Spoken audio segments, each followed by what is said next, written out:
עדנית מילים זה דבר נורא נורא נחמד.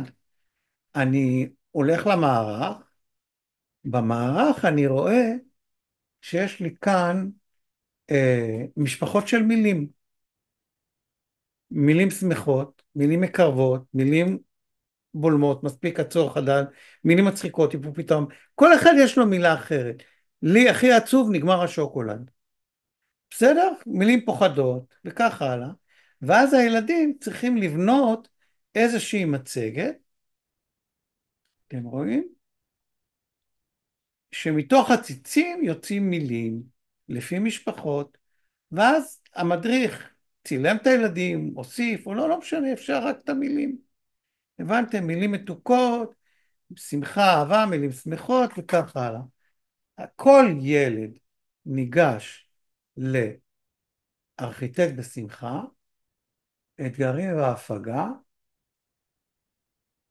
לוקח כאן תוכן משימות, שבלונה לעדנית מילים, נפתחת לו המצגת אחרי שהוא מוריד אותה, ויש בו סוגי הציצים ועדניות מוכנות. מה שנשאר לו לעשות זה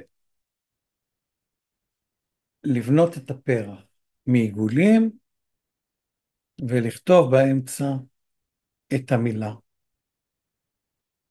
אחר כך את זה הוא מעתיק, בוחר את הסידור שלו, מדביק את זה לפה, מדביק עוד פעם לפה, מדביק עוד פעם לפה,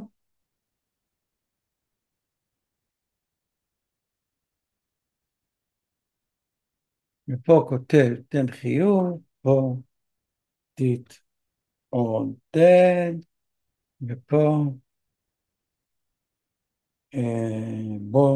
בוא נשמח.